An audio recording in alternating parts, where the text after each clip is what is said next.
এখানকার যে ভোটার আছে তাদের জন্য মানে আগামীতে কী ধরনের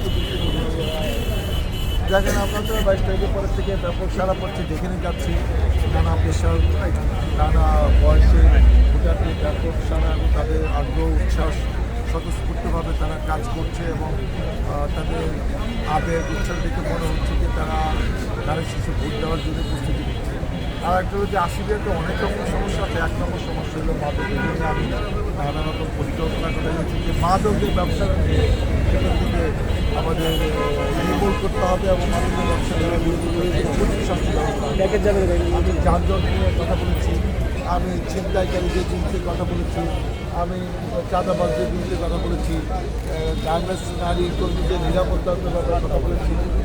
উন্নয়নের পাশাপাশি রাস্তাঘাট, মসজিদ মাদ্রাসা, শিক্ষা ভবনের পাশাপাশি এই কাজগুলো আমি মনে করি আসলে খুবই গুরুত্বপূর্ণ, যেটা অতীতে অনেকে গুরুত্ব দেয়নি কিংবা কখনো নির্বাচন আগে বললে এগুলো বাস্তবায়ন হয়। কিন্তু আমি মনে করি এই নতুন বাংলাদেশে, নতুন গণতন্ত্রের দেশে এই সুষ্ঠু নির্বাচন এত বছর পরে হচ্ছে, ভোটারদের দিকে আমাদের নজর দিতে হবে এবং মানুষের প্রত্যাশা পূরণ করতে হবে। ইনশাল্লাহ বিজয়ী হলে এই প্রত্যাশাগুলো আগে পূরণ করবো, তারপর উন্নয়নের কাজ শুরু হবে।